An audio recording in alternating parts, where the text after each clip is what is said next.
Konflik Thailand-Kamboja, keselamatan WNI jadi prioritas. Istana pastikan upacara HUT ke-80 RI akan mengundang para pejabat termasuk mantan presiden dan wakil presiden.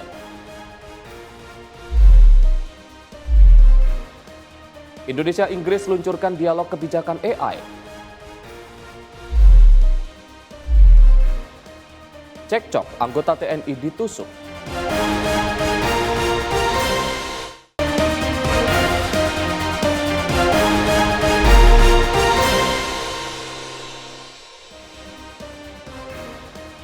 Halo pemirsa News Wrap kembali hadir menemani Anda dengan beragam informasi. Selain 4 informasi utama tadi, kami juga akan hadirkan rangkuman informasi selama sepekan. Bersama saya Arif Rifai, inilah News Wrap selengkapnya.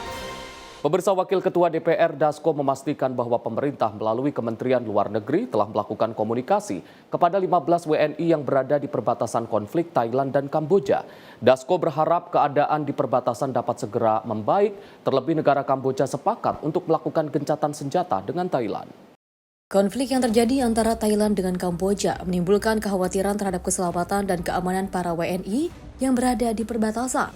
Wakil Ketua DPR Dasko mengungkapkan bahwa pemerintah telah melakukan komunikasi dengan WNI yang berada di wilayah tersebut melalui Kementerian Luar Negeri. Dasko mengatakan pemerintah kini masih melihat perkembangan konflik kedua negara tersebut sebelum nantinya dilakukan evakuasi WNI. Pasalnya negara Kamboja bersepakat untuk gencatan senjata dengan Thailand usai Amerika Serikat dan Malaysia menyerukan perdamaian. Ya, kami sudah minta kepada Kementerian Luar Negeri untuk proaktif komunikasi kepada warga negara kita di sana, dan kita juga sudah mendapatkan informasi bahwa sudah ada dari Kementerian Luar Negeri yang melakukan komunikasi. Yang kita lihat perkembangannya, kalau keadaannya membaik, dan kita juga tahu bahwa ada keinginan dari pihak Kamboja untuk gencatan senjata, kita harapkan bahwa keadaan di sana lebih baik sehingga tindakan-tindakan lebih lanjut mungkin tidak perlu dilakukan. Dari Jakarta, Fahrizal Davarskiano, Simpo TV melaporkan. Pemirsa, Ketua Harian DPP Partai Gerindra Dasko menanggapi usulan Ketua Umum PKB Muhaimin Iskandar agar pemilihan kepala daerah tidak digelar secara langsung hingga gubernur dipilih oleh pemerintah pusat. Dasko mengatakan bahwa berbagai simulasi terkait pemilu maupun pilkada masih dikaji oleh seluruh partai politik.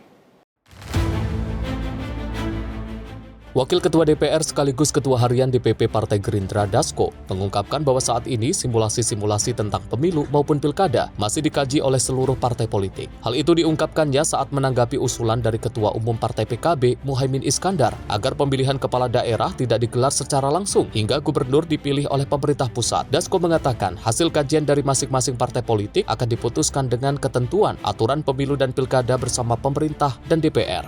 Ya, saat ini simulasi tentang pemilu maupun pilkada sudah dilakukan oleh masing-masing partai. Nah, mungkin nanti hasilnya seperti apa, masing-masing partai nanti akan memaparkan apa yang sudah dirancang oleh partai masing-masing, sehingga nanti baru sama-sama kita akan putuskan dengan ketentuan dan aturan yang akan dibuat dalam menghadapi pilkada maupun pemilu. Sebelumnya, Ketua Umum PKB Muhaimin Iskandar mengatakan ada 2 hal yang menjadi kesimpulan partainya dalam pengkajian ulang pemilihan kepala daerah secara langsung. Caimin menyebut partainya ingin ada 2 pola dalam pemilihan kepala daerah, yakni gubernur dipilih oleh pemerintah pusat, sementara bupati dipilih oleh rakyat melalui DPRD. Dari Jakarta, Fahrizal Davarskiano, Simpo TV melaporkan. Pemirsa, Menko Perekonomian Airlangga Hartarto menyampaikan Indonesia dan juga Amerika Serikat sepakat menurunkan tarif dagang serta memperkuat kerjasama digital melalui Joint Statement 22 Juli 2025. Kesepakatan ini mencakup perlindungan data pribadi, investasi teknologi, dan juga penguatan sektor strategis seperti mineral kritis dan juga kesehatan. Pemerintah Indonesia dan Amerika Serikat resmi memasuki fase baru kerjasama dagang melalui Joint Statement yang diumumkan pada 22 Juli 2025. Menko Perekonomian Airlangga Hartarto menyampaikan bahwa tarif impor produk Indonesia ke Amerika Serikat turun dari 32% menjadi 19%, menjadikan Indonesia salah satu negara dengan tarif terendah. Amerika Serikat juga tercatat sebagai mitra dagang utama dengan pangsa ekspor 11,22% dan investasi senilai 3,7 miliar US dollar pada 2024. Dalam hal digital, Airlangga menegaskan bahwa kesepakatan ini menjadi pijakan hukum tata kelola data pribadi antar negara. Indonesia akan menyiapkan protokol cross-border data dengan pengawasan berbasis UU Perlindungan Data Pribadi. Saat ini 12 perusahaan digital Amerika Serikat seperti Microsoft, AWS, dan Google telah membangun data center di Indonesia. Secara umum, joint statement menggambarkan kesepakatan yang telah dibahas dan Amerika Serikat menunjukkan poin-poin penting dan komitmen politik baik Indonesia maupun Amerika yang akan menjadi dasar perjanjian perdagangan nanti. Nah, tentu akan dilanjutkan dengan pembahasan lanjutan yang menyangkut kepentingan kedua negara. Kemudian kalau terkait dengan data pribadi, itu sebetulnya beberapa data pribadi kan sebetulnya merupakan praktek dari masyarakat pada saat daftar di Google, di Bing, melakukan e-commerce dan yang lain. Pada saat membuat email, akun, itu kan data upload sendiri. Dan data-data gini tentu ini data pribadi. Dan bagi kesepakatan Indonesia dan Amerika adalah membuat protokol untuk itu. Jadi finalisasinya bagaimana ada pijakan hukum yang sah, aman, dan terukur untuk tata kelola lalu lintas data pribadi. Beberapa komitmen investasi besar dari Amerika Serikat termasuk proyek CCS dengan ExxonMobil, pusat data dengan Oracle, hingga pengembangan AI dengan Amazon. Kesepakatan ini diharapkan mendorong daya saing, inovasi, dan pertumbuhan ekonomi digital Indonesia. Tim redaksi Sinpo TV melaporkan. Presiden Prabowo memimpin rapat terbatas bersama Wakil Presiden Gibran Rakabuming Raka dan juga para menteri untuk membahas pelaksanaan Sekolah Rakyat Rintisan 2025-2026. Mensos menyebut program ini telah dimulai sejak 14 Juli 2025 dan akan diperluas ke puluhan titik baru. Ya, akhirnya Sekolah Rakyat bisa dimulai tahun ini. Guna memastikan kelancaran pelaksanaan Sekolah Rakyat Rintisan tahun 2025-2026, Presiden Prabowo Subianto memimpin rapat terbatas bersama Wakil Presiden Gibran Rakabuming dan sejumlah Menteri Kabinet Merah Putih di Istana Merdeka Jakarta. Dalam rapat tersebut, Menteri Sosial Saifullah Yusuf melaporkan bahwa program Sekolah Rakyat telah resmi dimulai sejak 14 Juli 2025. Ia menjelaskan bahwa proses pembelajaran akan diperluas ke 37 titik tambahan dalam waktu dekat serta 59 titik lainnya pada bulan September mendatang. Program ini ditargetkan mampu menampung lebih dari 15.000 siswa. Mensos juga mengapresiasi dukungan dari berbagai pihak termasuk kementerian terkait dalam hal penyediaan tenaga pendidik, kurikulum, sarana prasarana, hingga anggaran. Alhamdulillah berkat kolaborasi kerjasama dengan menteri-menteri yang ditunjuk oleh Presiden, ya akhirnya Sekolah Rakyat bisa dimulai tahun ini. Yang sudah berjalan sejak tanggal 14 Juli adalah di 63 titik. Yang setiap hari sampai sekarang kita terus evaluasi dalam masa MPLS ini.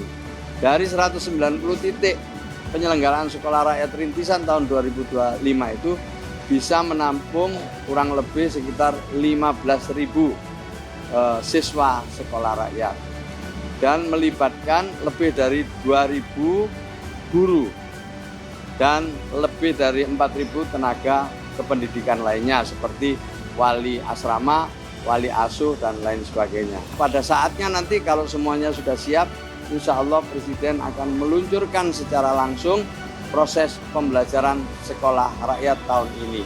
Sementara itu, Menteri Pendidikan Dasar dan Menengah Abdul Muti menegaskan bahwa pelaksanaan sekolah rakyat secara akademik telah berjalan sesuai dengan kurikulum yang ditetapkan. Ia berharap program ini dapat terus berkembang dan memberikan akses pendidikan yang merata bagi seluruh masyarakat. Tim redaksi Sinpo TV melaporkan. Menteri Sekretaris Negara Prasetyo Hadi memastikan upacara HUT ke-80 Republik Indonesia akan mengundang para pejabat, termasuk mantan presiden dan wakil presiden. Mensesnek mengaku sudah memberikan undangan secara informal. Menteri Sekretaris Negara Prasetyo Hadi mengatakan belum ada konfirmasi secara resmi karena undangan masih berproses. Namun secara informal, menurut Prasetyo, para mantan presiden dan wakil presiden berkenan hadir. Seperti perayaan sebelum-sebelumnya, HUT RI ini juga akan mengikutsertakan masyarakat.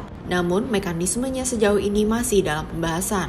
Tentu ya, kalau undangan presiden-presiden yang sudah purna, wakil presiden yang sudah purna beserta dengan keluarga seperti biasa, pasti insya Allah akan diundang. Konfirmasi lengkap belum karena semuanya sedang berproses. Kalau komunikasi secara informal, saya sendiri sebagai Menteri Sekretaris Negara beberapa waktu yang lalu silaturahmi dengan presiden-presiden yang sudah purna, wakil presiden yang sudah purna, dan juga secara lisan kami sudah menyampaikan undangan, dan secara lisan juga beliau-beliau insya Allah jika tidak ada halangan akan berkenan hadir. Adapun mekanisme dan pelaksanaan perayaan HUT ke-80 saat ini masih berproses. Prasetyo akan mengungkap secara resmi ke publik jika sudah selesai. Dari Jakarta, Dio Malau, Sinpo TV melaporkan. Pemirsa, Menteri Sekretaris Negara Prasetyo Hadi memastikan bahwa pemerintah berkomitmen melindungi data pribadi warga negara Indonesia. Pemerintah Indonesia hanya memberikan akses perusahaan dari Amerika Serikat untuk mengambil data identitas WNI yang menggunakan platform milik Amerika Serikat. Data pribadi warga negara Indonesia dipastikan tidak akan diserahkan kepada pemerintah Amerika Serikat sebagai bagian dari kesepakatan tarif impor yang ditempuh kedua negara. Menteri Sekretaris Negara Prasetyo Hadi menegaskan hal ini untuk meluruskan pemaknaan kabar yang beredar di masyarakat terkait salah satu komitmen yang diambil Indonesia dalam kesepakatan tarif impor, yakni memberikan kepastian terkait pemindahan data pribadi ke Amerika Serikat yang dijelaskan dalam keterangan resmi yang dikeluarkan Gedung Putih pada Rabu 23 Juli 2025. Menurut Prasetyo, ada beberapa platform milik perusahaan Amerika Serikat memberikan ketentuan agar masyarakat pengguna memasukkan data dan identitas. Dengan kesepakatan tarif impor ini, lanjutnya pemerintah Amerika Serikat justru ingin memastikan bahwa data-data tersebut aman dan tidak disalahgunakan untuk berbagai kepentingan. Jadi pemaknaannya yang tidak benar, jadi bukan berarti kita itu akan menyerahkan data-data, apalagi data-data pribadi dari masyarakat Indonesia ke pihak sana, tidak gitu. Tapi kan kemudian ada beberapa platform yang memang itu dimiliki oleh perusahaan-perusahaan dari Amerika yang di situ ada ketentuan-ketentuan untuk memasukkan data-data atau identitas-identitas. Nah, justru disitulah kerjasama kita itu adalah untuk memastikan bahwa data-data tersebut ya, aman dan tidak boleh dipergunakan untuk hal-hal yang tidak semestinya. Jadi pemaknaannya itu di situ, bukan kok kemudian pemerintah Indonesia menyerahkan data-data tersebut kepada pemerintah negara lain. Tidak begitu. Sekedar informasi, Presiden Amerika Serikat Donald Trump mengumumkan poin penting dalam kesepakatan tarif impor yang disepakati dengan pemerintah Indonesia. Salah satunya menyebut soal pemindahan data pribadi yang diatur dalam poin terkait penghapusan hambatan untuk perdagangan digital. Dari Jakarta, Dio Malau, Sinpo TV melaporkan. Wakil Menteri Badan Usaha Milik Negara Aminuddin Ma'ruf melaporkan kemajuan strategis dalam bidang rekrutmen dan investasi. Selama 5 tahun terakhir, program rekrutmen bersama BUMN telah menyerap lebih dari 5.000 tenaga kerja baru, sementara total pekerja aktif di BUMN telah melampaui 200.000 orang.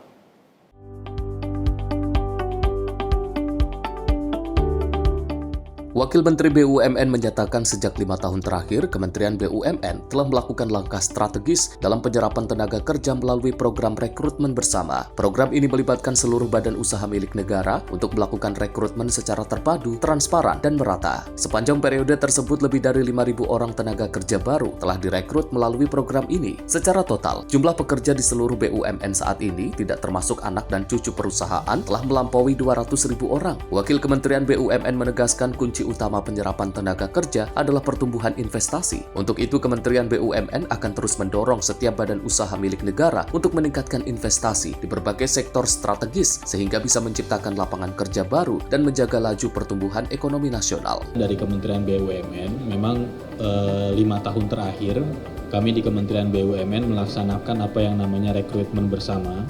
Rekrutmen bersama itu dikonsolidasikan oleh seluruh BUMN pada penyerapan tenaga kerja baru, dan angkanya cukup fantastis, baik angka-angkanya 5 tahun terakhir itu kurang lebih ada 5 ribuan tenaga kerja yang diserap oleh oleh seluruh BUMN, dan secara secara keseluruhan itu tenaga kerja yang di BUMN secara keseluruhan di luar anak dan cucu perusahaan itu lebih dari 200.000 orang. Sebentar saya lihat angkanya. Dan yang paling penting adalah bahwa BUMN terus berkomitmen untuk memperbesar dan mempercepat investasi, karena tadi kuncinya menurut Prof. Suha, penyerapan tenaga kerja adalah akibat dari tingginya investasi, tingginya pertumbuhan ekonomi, dan itu adalah fungsi Kementerian BUMN yang akan mendorong terus create investment. Dari Jakarta, Nadia Kusuma Azizul Hakim, Sinpo TV melaporkan.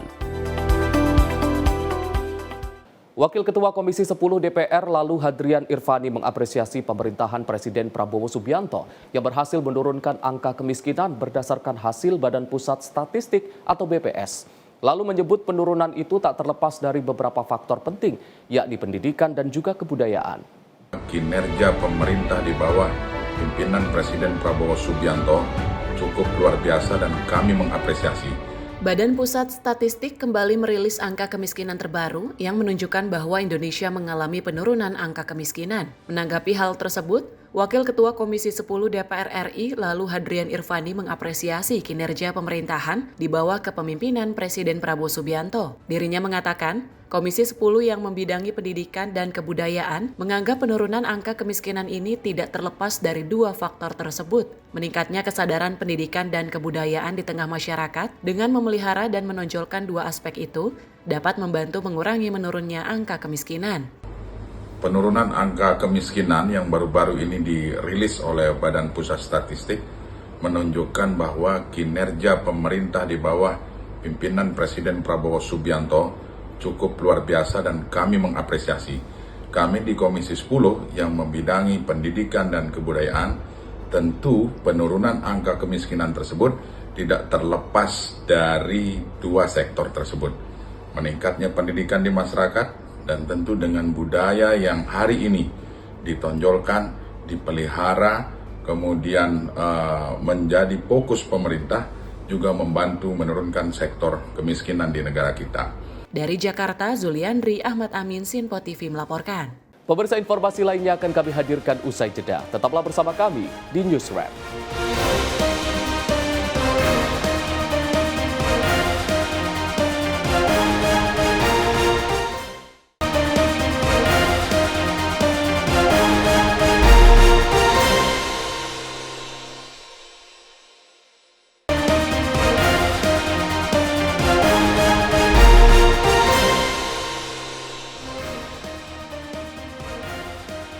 Pemirsa, Anda kembali menyaksikan News Wrap.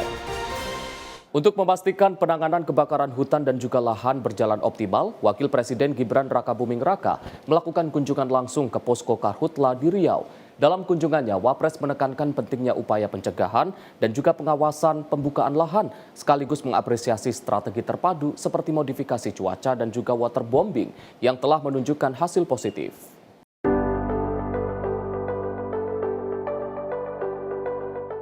Wakil Presiden Gibran Rakabuming Raka melakukan kunjungan kerja ke Riau untuk meninjau langsung penanganan kebakaran hutan dan lahan di wilayah tersebut. Kunjungan dilakukan ke Posko Karhutla yang berlokasi di area Lanut TNI AU Rosmin Nurjadin, Pekanbaru pada Senin 28 Juli 2025. Dalam kunjungannya, Wapres Gibran menegaskan pentingnya penanganan karhutla yang terpadu, terukur, dan berkelanjutan. Ia juga mengingatkan agar langkah preventif ditingkatkan guna mencegah kebakaran yang lebih luas di masa mendatang. Wapres juga menyampaikan apresiasi atas kerja keras semua pihak, mulai dari TNI, Polri, BNPB, hingga masyarakat yang ikut terlibat dalam pengendalian karhutla. Langkah-langkah seperti operasi modifikasi cuaca dan waterbombing dinilai berhasil menekan sebaran titik api di wilayah Riau. Dengan dukungan lintas sektor dan penguatan regulasi, pemerintah optimis upaya pengendalian karhutla akan semakin efektif. Tim redaksi Sinpo TV melaporkan. Pemerintah Indonesia dan juga Inggris resmi meluncurkan laporan hasil dialog kebijakan AI yang akan menjadi dasar penyusunan peta jalan kecerdasan artifisial nasional. Dokumen ini merupakan hasil kolaborasi lintas pemangku kepentingan dan juga diharapkan menjadi rujukan konkret kebijakan publik yang inklusif dan berkelanjutan. Wakil Menteri Komunikasi dan Digital Nezar Patria menegaskan bahwa hasil dialog tersebut akan digunakan sebagai landasan rekomendasi kebijakan yang progresif. Laporan ini melengkapi penilaian kesiapan AI atau RAM AI yang telah dilakukan bersama UNESCO pada 2024 dengan mengidentifikasi tantangan utama, mulai dari tata kelola, infrastruktur, talenta digital, hingga riset dan pengembangan atau R&D. AI Policy Dialog juga membedah isu-isu penting yang dihadapi dalam adopsi AI pada sektor-sektor utama, di antaranya e-commerce, perbankan dan keuangan, ekonomi kreatif, kesehatan, pendidikan, dan sustainability. Nezar Patria menyebut, dokumen ini disusun melalui serangkaian diskusi lintas pemangku kepentingan termasuk pemerintah, industri, akademisi, dan masyarakat sipil. Komdigi menyampaikan terima kasih atas kehadiran rekan-rekan semua di acara peluncuran AI Policy Dialogue Country Report yang merupakan salah satu langkah konkret dari kesepakatan kerjasama antara pemerintah Indonesia dan pemerintah Inggris seperti disampaikan oleh Pak Samuel Hayes tadi, antara pemerintah Inggris khususnya yang mengerjakan dan bertanggung jawab untuk urusan digital dengan Kementerian Komdigi. Sementara itu, perwakilan pemerintah Inggris Samuel Hayes menambahkan bahwa laporan ini merupakan buah dari kerjasama digital yang diteken awal 2025 antara Wamen Komdigi Nezar Patria dan Menteri Inggris untuk Indo-Pasifik Catherine West. Ia menekankan AI perlu dikelola dan diterapkan secara bertanggung jawab demi memastikan manfaat maksimal bagi masyarakat. Tim redaksi Sinpo TV melaporkan. Badan Meteorologi, Klimatologi, dan juga Geofisika Jayapura menghimbau agar masyarakat di Kota Jayapura untuk sementara tidak beraktivitas di perairan maupun sekitar pantai Jayapura. Hal itu guna mengantisipasi kenaikan air laut pasca gempa Rusia yang berpotensi terjadi tsunami di wilayah Papua.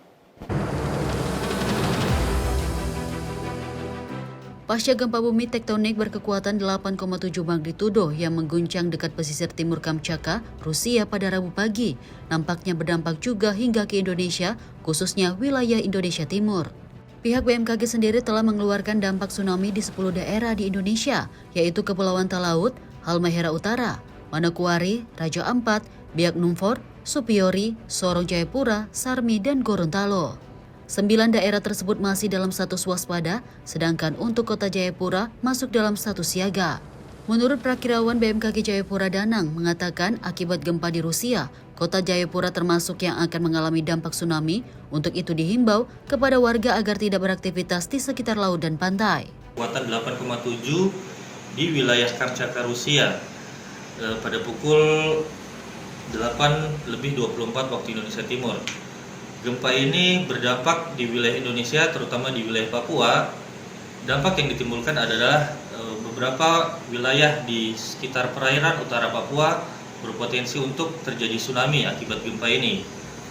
Daerah-daerah yang mempunyai potensi untuk terjadi tsunami akibat gempa Rusia ini diantaranya adalah Manokwari, Raja Ampat, Sorong, Biak, Supiori, Sarmi, serta Kota Jayapura. Gelombang tsunami mencapai di daerah-daerah tersebut kurang lebih pada pukul 4 sore waktu Indonesia Timur. Kepada masyarakat yang berada di pesisir pantai untuk sementara menghentikan aktivitasnya dulu serta menjauhi pantai serta tetap mengikuti arahan dari pemerintah setempat. Sementara warga yang tinggal di pesisir Kota Jayapura mengaku saat ini masih terus memantau perkembangan informasi dari BMKG dan terus waspada adanya gelombang tsunami. Ini yang memang kita dengar, tapi kan dampaknya kayaknya mungkin agak jauh dari Rusia di sini, dan di sini banyak pulau ya, kecuali mungkin daerah sana yang arus laut kan, ini kan masih pulau depan sini. Yang antisipasinya ya kalau pasti akan menghindar kan. Artinya tidak akan mungkin menetap di sini. Cuma artinya dari pemerintah daerah sendiri belum ada instruksi untuk warga di pesisir, belum ada ya? Belum ada. Masih tahu dari berita-berita saja ya? Di media sosial ya. Kalau Om nelayan kah? Nelayan. Berarti memang hari ini tidak melaut atau belum? Belum ini lihat kondisi sebentar Pak. Masih lihat kondisi. BMKG menyebut ketinggian gelombang dampak tsunami sekitar 0,5 meter. Warga diimbau untuk tetap tenang, namun waspada dan terus memantau informasi resmi dari BMKG dan pemerintah setempat. Dari Jayapura, Papua, Rifan Donai, kontributor Simpo TV melaporkan. Kita beralih ke informasi lain, pemirsa. SMP Negeri 3 Kota Solo menjadi sekolah percontohan nasional setelah menerima hibah alat pemurnian air siap minum dari Jepang. Alat ini dijadwalkan tiba dan juga mulai digunakan secara resmi pada 17 Agustus 2025 mendatang.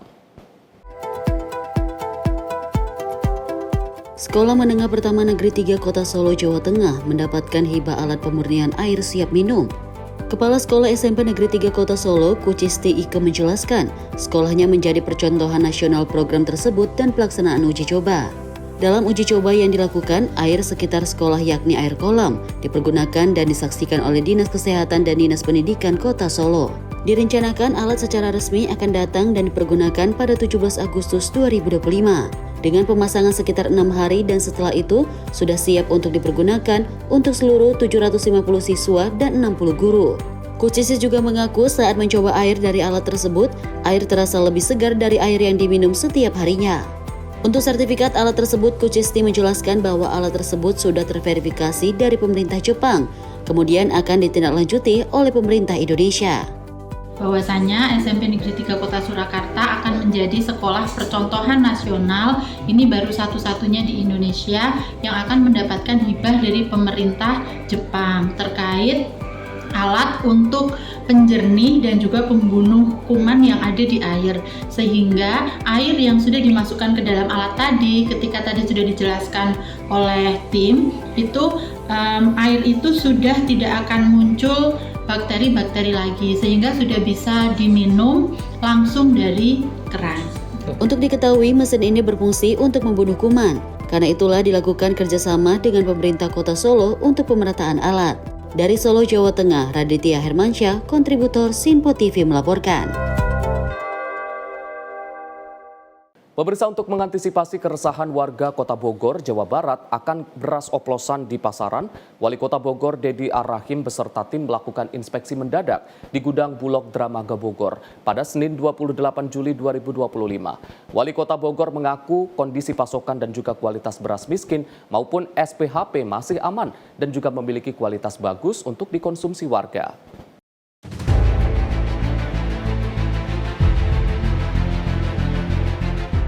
Munculnya beras oplosan di kalangan pedagang jenis premium berkualitas rendah dengan harga tinggi di pasaran beberapa pekan terakhir mengakibatkan keresahan di kalangan pengguna beras. Senin siang, Wali Kota Bogor, Jawa Barat, Dedi Ar-Rahim beserta tim Muspida Kota Hujan gelar inspeksi mendadak atau sidak gudang beras Bulog Dramaga Bogor.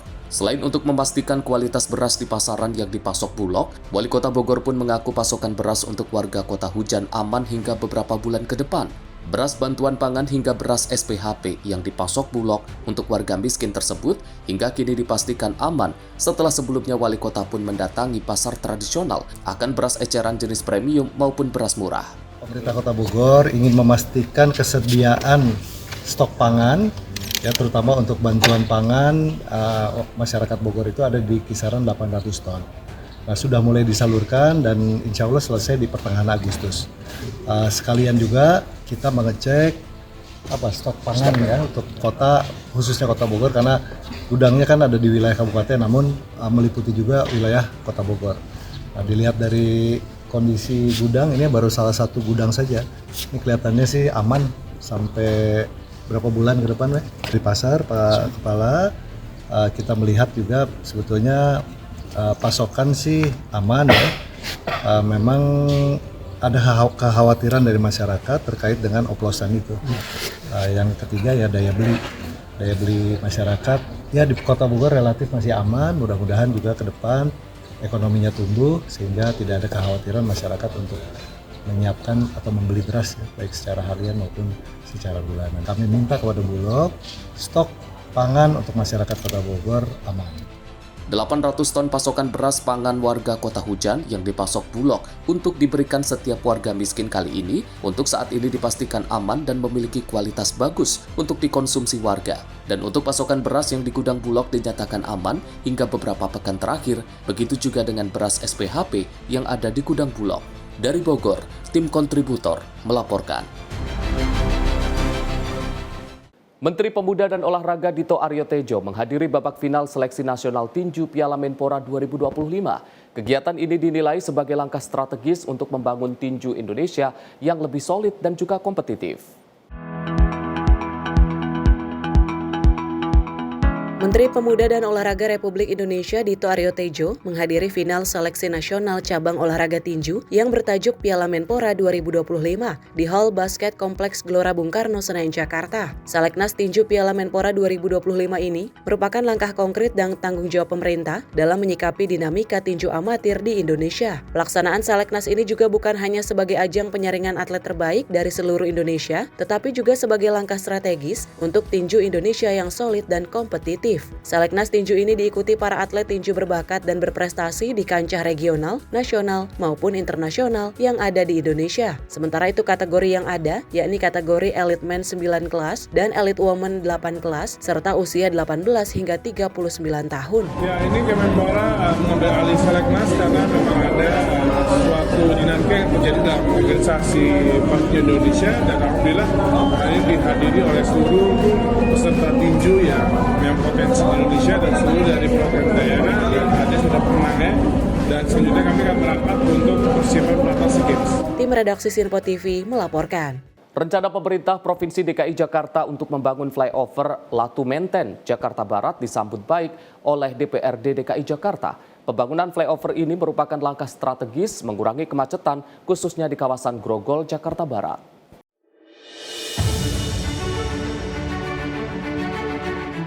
Setelah sempat melakukan peninjauan ke lokasi, anggota DPRD DKI Jakarta Hardianto Kenet mendukung pemerintah Provinsi DKI Jakarta dalam melakukan pembangunan jalan flyover Latu Menten di kawasan Grogol, Jakarta Barat. Nantinya flyover sepanjang 380 meter ini menghubungkan jalan Grogol menuju Tubagus Angke tanpa melintasi perlintasan kereta stasiun Grogol. Pembangunan flyover itu juga merupakan langkah strategis mengurangi kemacetan di kawasan Grogol, Jakarta Barat. Anggota DPRD DKI Jakarta Hardianto Kenet mengatakan, proyek pembangunan flyover merupakan hasil dari aspirasi masyarakat saat dirinya melakukan reses di daerah Jakarta Barat. Kenet menyebut banyak warga mengeluhkan kemacetan yang cukup parah di daerah Grogol pada pagi dan sore hari akibat seringnya kereta melintas. Ya, saya minta tahun depan dikerjain. Nah, memang kalau itu saya tahu betul. Karena memang saya yang dorong, yang Latu Menten, jadi dua arah kan. Jadi harapan saya supaya pada saat pagi hari dan sore hari berangkat kerja dan pulang kerja itu udah nggak macet. Jadi orang sudah tidak perlu lagi melewati pintu kereta. Jadi sudah mereka cukup lewat layang aja itu udah saya berharap bisa cukup membantu lah, terutama bagi warga Grogol Petamburan ya, Grogol Petamburan. Dan juga bagi masyarakat, terutama bagi yang suka melewati jalur Latu Menten, Grogol Latu Menten gitu. Diharapkan dengan adanya flyover tersebut, nantinya masyarakat tidak lagi merasakan kemacetan. Dari Jakarta, tim redaksi Sinpo TV melaporkan. Pemirsa, setelah diberikan teguran, Kementerian Lingkungan Hidup Republik Indonesia akhirnya melakukan pembongkaran terhadap sejumlah lokasi wisata dan kafe di kawasan Puncak Cisarua, Kabupaten Bogor yang dinilai melanggar peraturan lingkungan sehingga menyebabkan banjir. Menteri Lingkungan Hidup Hanif Faisal Nurafik memberikan tenggat bagi para pemilik bangunan hingga sepekan ini untuk membongkar sendiri. Jika tidak, maka akan dibongkar paksa dengan ditambah hukuman pidana 1 tahun.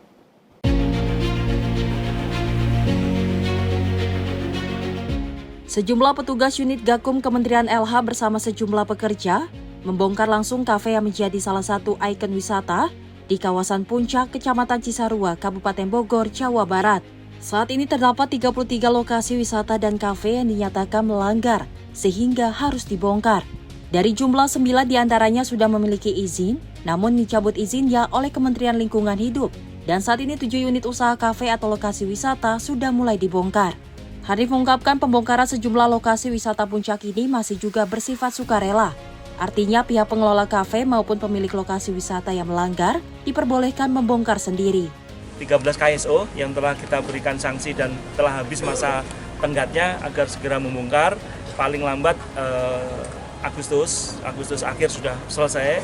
Kalau yang hasil tinjauan kami dalam minggu-minggu ini belum melakukan pembongkaran atau belum memulai dilakukan pembongkaran, kami akan membantu membongkarkannya. Jadi minggu depan pada saat kami kunjungan berikutnya ternyata ada yang belum memulai melakukan pembongkaran, kami pastikan kami akan membantu pembongkarannya.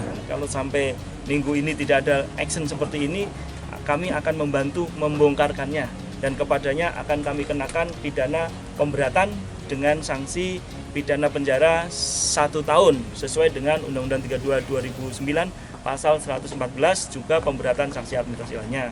Pihaknya memberikan kelonggaran bagi pemilik usaha yang melanggar agar bisa membongkar mandiri. Namun jika tidak melakukan, maka akan dibongkar Kementerian Lingkungan Hidup dengan disertai pasal pidana 1 tahun. Seperti diberitakan sebelumnya, Kementerian Lingkungan Hidup bersama Pemprov Jabar menyegel puluhan lokasi wisata yang dinilai melanggar aturan, sehingga menjadi salah satu penyebab banjir di kawasan Puncak. Dari Bogor, Jawa Barat, tim kontributor Simpo TV melaporkan.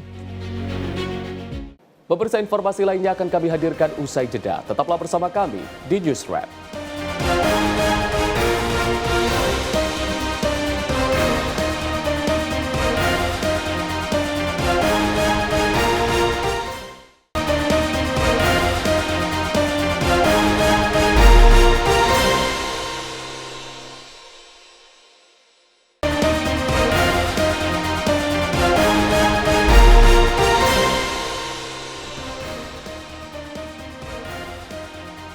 Terima kasih pemirsa, Anda masih bersama kami di News Wrap. Pemirsa, unit Resmob Polres Metro Jakarta Selatan menangkap pelaku penusukan anggota TNI di tempat hiburan malam di kawasan Blok M, Kebayoran Baru, Jakarta Selatan. Korban kini dirawat di Rumah Sakit Pusat Angkatan Darat akibat 13 tusukan yang dideritanya.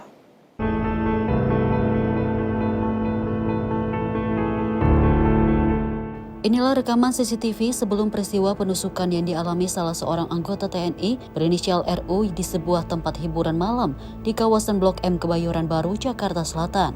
Berawal dari perdebatan yang terekam kamera CCTV inilah pelaku RR akhirnya terlibat perkelahian dengan korban hingga berujung penusukan. Akibat peristiwa ini korban kritis setelah ditusuk sebanyak 13 kali oleh pelaku. Untuk perawatan medis lebih lanjut, korban telah dirujuk dari Rumah Sakit Fatmawati ke Rumah Sakit Pusat Angkatan Darat atau RSPAD. Tak butuh waktu lama, polisi langsung menangkap pelaku di kediamannya di kawasan Jakarta Timur. Tanpa perlawanan, pelaku ditangkap unit Resmob Polres Jakarta Selatan, lengkap dengan barang bukti pakaian yang digunakan pelaku saat peristiwa penusukan terjadi. Selain pelaku, polisi juga telah memeriksa 3 saksi lainnya. Unit Resmob Satreskrim Polres Metro Jakarta Selatan dapat mengamankan pelaku penganiayaan yang terjadi di sekitaran halaman salah satu tempat hiburan di wilayah Jakarta Selatan. Yang dimana awal kami mendapatkan laporan atau pengaduan dari masyarakat bahwa adanya terjadi peristiwa penganiayaan. Saat ini polisi masih menggali motif yang melatar belakangi peristiwa ini. Untuk pemeriksaan, pelaku kini mendekam di rumah tahanan sementara Polres Metro Jakarta Selatan. Dari Jakarta, kontributor Simpo TV melaporkan.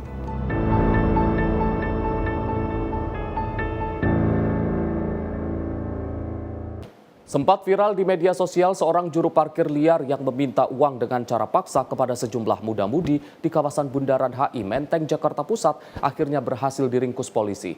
Pelaku yang merupakan seorang pengangguran ditangkap tanpa perlawanan di rumahnya di kawasan Tanah Abang, Jakarta Pusat.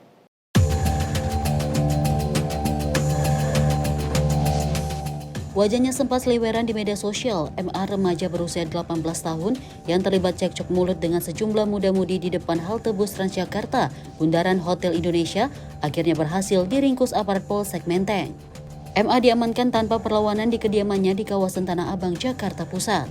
Dari hasil pemeriksaan polisi, pelaku biasa menjaga lahan parkir di wilayah tersebut dengan mematok uang parkir sebesar Rp10.000 per kendaraan. Uang tersebut digunakannya untuk keperluan makan sehari-hari. Setelah kita gali informasi dari si pelaku tersebut, berjalan dari rumahnya menuju Bundaran HI sebenarnya hanya berinisiasi untuk mencari makan.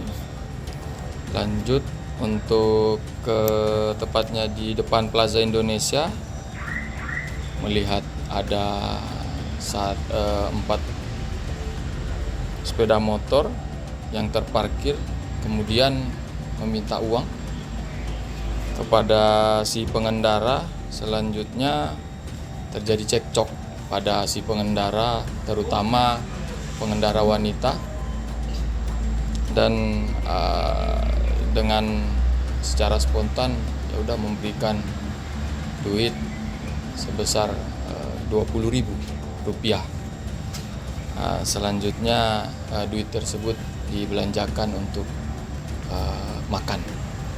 Dari setiap parkir itu mungkin 10.000 satu kendaraan. Namun pelaku justru mengaku hanya mematok uang Rp5.000 per kendaraan. Keributan dengan sejumlah muda-mudi yang viral di media sosial dikarenakan muda-mudi tersebut tak terima ketika pelaku meminta uang parkir sebesar Rp20.000 untuk 4 sepeda motor. Terjun menjadi jukir liar terpaksa dilakukan pelaku karena belum memiliki pekerjaan alias pengangguran. Buat pribadi sendiri bang. Berapa lu sehari dapat? Kalau itu 10.000 itu saya notok satu motor 5.000 Pak. Jadi itu yang seorang itu kan ada 4 motor. Jadi itu yang 2 seorang itu kan bersekelompok. 2 motor itu ngasih jeban, 2 motor lagi ngasih jeban, jadi itu total motor ngasih 20.000 Pak. Maksudnya dalam setiap hari kalau nggak ada dalam setiap hari dalam Pak. setiap transaksi lu di situ minta duit itu berapa yang bisa lu hasilkan uang itu? Nggak setiap hari juga Pak, jarang-jarang juga. Iya berapa? Umumnya berapa? Umumnya berapa? 200.000 kah, 300.000 sehari? Nggak ada. Oh, berarti sudah iya. Biasa di situ. Jarang-jarang juga Om. Jarang-jarang. Iya. Apa nggak ada pekerjaan lain selain itu nggak ada pekerjaan lain, nganggur doang. Lantaran tidak ada tuntutan yang diajukan dari para korban, pelaku akhirnya diserahkan polisi ke Dinas Sosial untuk selanjutnya dibawa ke Panti Sosial Kedoya Jakarta Barat untuk diberikan pembinaan. Sebelumnya, viral di media sosial sejumlah para muda-mudi terlibat cekcok mulut dengan pelaku lantaran tak terima diminta uang parkir Rp20.000. Mereka yang baru tiba dari Bogor, Jawa Barat kesal lantaran pelaku meminta uang dengan paksa karena beralasan akan kembali pulang ke rumah. Dari Jakarta, Dio Malau, Sinpo TV melaporkan. Kapolri Jenderal Polisi Listio Sigit Prabowo melaksanakan groundbreaking 20 Satuan Pelayanan Pemenuhan Gizi atau SPPG di jajaran Polda Lampung. Kegiatan ini sekaligus menegaskan peran Polri dalam mengawal program makan bergizi gratis MBG di seluruh Indonesia. Groundbreaking 20 unit SPPG dilaksanakan di Lampung pada Senin pagi yang dipimpin langsung oleh Kapolri Jenderal Polisi Listio Sigit Prabowo sebagai komitmen Polri mendukung program prioritas nasional makan bergizi gratis atau MBG. Dalam sambutannya, Kapolri menyebut bahwa program MBG adalah inisiatif langsung Presiden Prabowo Subianto yang harus didukung penuh oleh jajaran Bayangkara hingga ke daerah. Untuk di Provinsi Lampung, 20 SPPG ditargetkan memberikan manfaat bagi lebih dari 52.000 penerima dan membuka kesempatan kerja bagi 940 orang tenaga lokal. Kapolri menyebut hingga saat ini terdapat 359 unit SPPG di seluruh Indonesia, meliputi yang sudah beroperasi, sedang dibangun hingga tahap persiapan groundbreaking. Keberadaan SPPG menjadi bukti sinergi aparat negara dalam membangun generasi emas Indonesia 2045. Dari Lampung, Sinpo TV melaporkan. Sementara itu, pemirsa, Direktorat Reskrimum Polda Metro Jaya kembali menegaskan tidak ditemukan unsur pidana dalam kasus kematian diplomat muda Kementerian Luar Negeri Arya Daru Pangayunan. Dari hasil digital forensik, pemeriksaan DNA, dan sidik jari, semuanya mengarah pada kesimpulan bahwa kematian korban terjadi tanpa keterlibatan orang lain.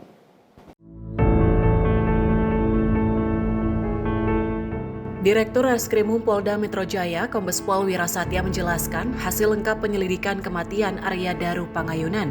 Hasil analisa digital tidak menunjukkan adanya ancaman fisik, psikis, maupun kekerasan terhadap korban.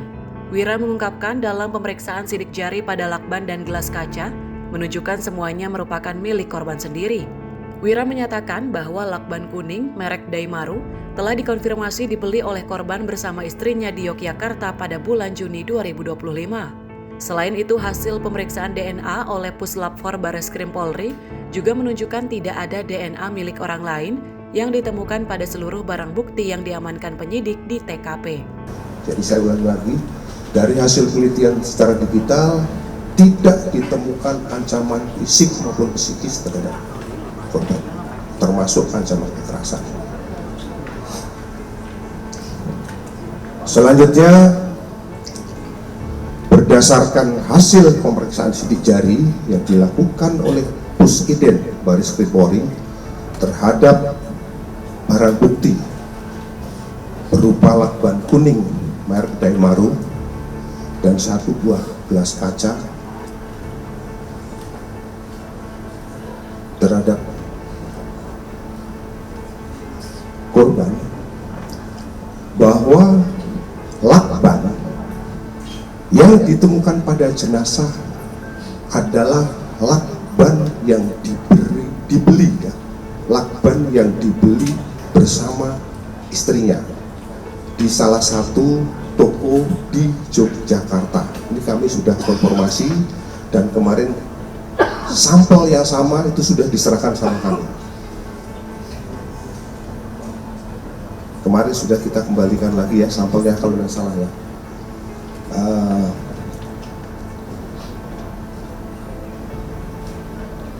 Di mana lakban tersebut itu dibeli tahun 2000, mulai dibeli sekitar bulan Juni tahun 2025.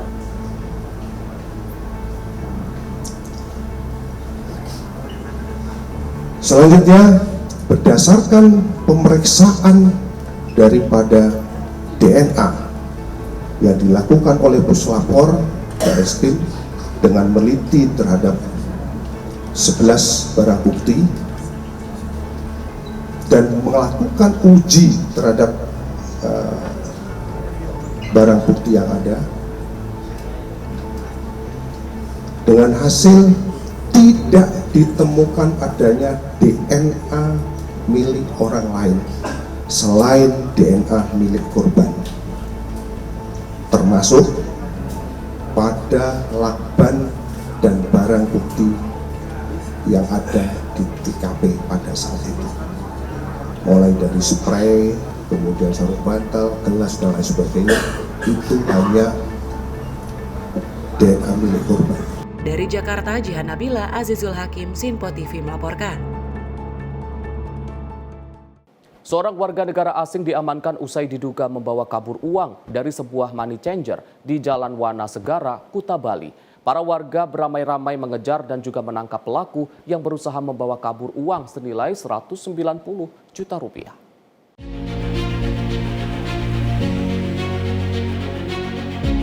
Seorang warga negara asing diduga membawa kabur uang senilai 190 juta rupiah dari sebuah money changer di Legian, Kuta Bali. Peristiwa terjadi pada Minggu siang saat pelaku yang belum diketahui identitasnya mendatangi lokasi penukaran uang dan berakting seolah-olah ingin melakukan transaksi penukaran mata uang.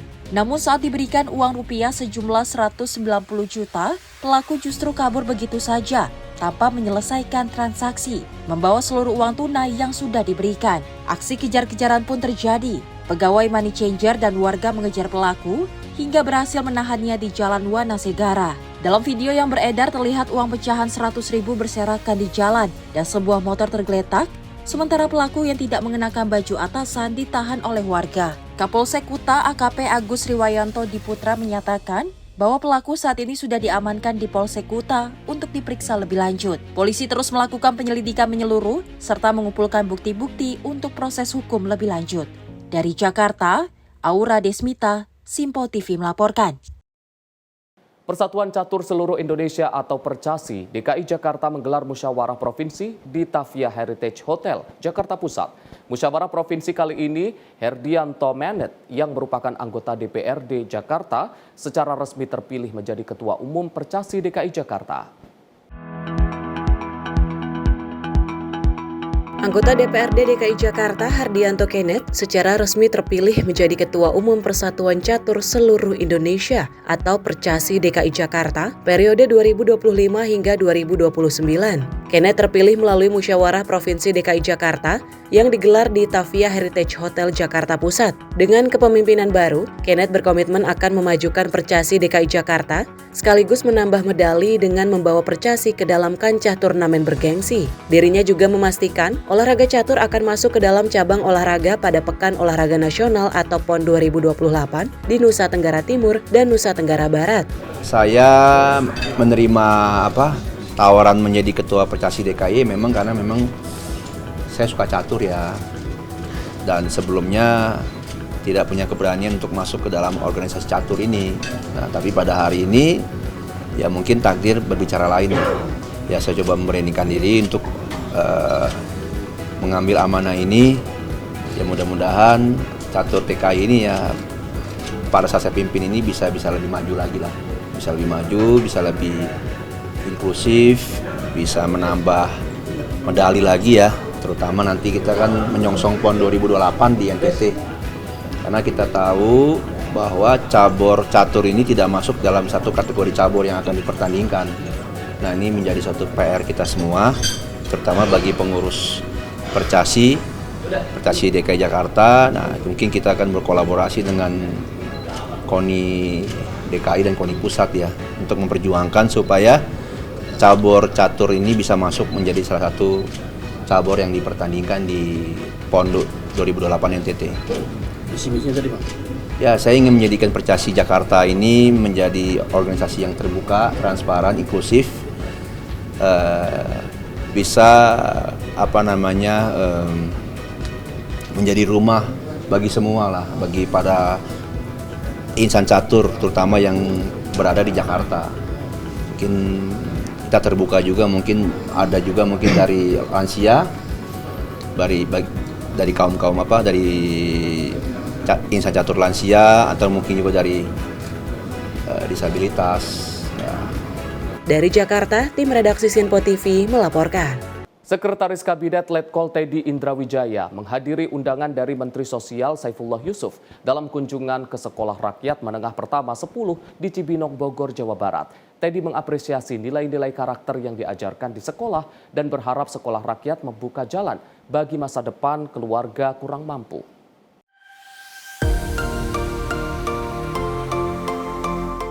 Sekretaris Kabinet Letkol Teddy Indrawijaya menghadiri undangan Menteri Sosial Saifullah Yusuf dan Wakil Menteri Sosial Agus Jabu Priyono untuk berkunjung ke Sekolah Rakyat Menengah Pertama 10 di Cibinong, Bogor, Jawa Barat pada 27 Juli 2025. Kegiatan diawali dengan makan malam penuh kehangatan bersama para murid, di mana para pejabat duduk, makan dan berbincang langsung dengan para siswa.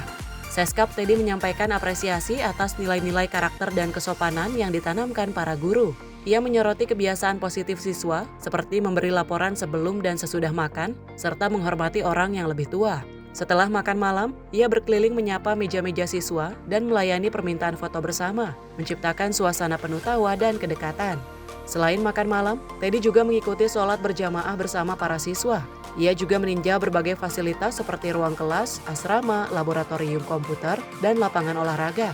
Tak hanya itu, di akhir acara Teddy menyaksikan pertunjukan seni dari para siswa, mulai dari tari daerah, paduan suara, hingga baca puisi. Dalam sambutannya, Teddy berharap sekolah rakyat ini menjadi pintu bagi masa depan yang lebih baik bagi para siswa. Tim redaksi Sinpo TV melaporkan. Pemirsa, informasi tadi sekaligus menutup News Wrap edisi kali ini. Saya Arif Rifai, mewakili seluruh kru yang bertugas mengucapkan terima kasih. Sampai jumpa.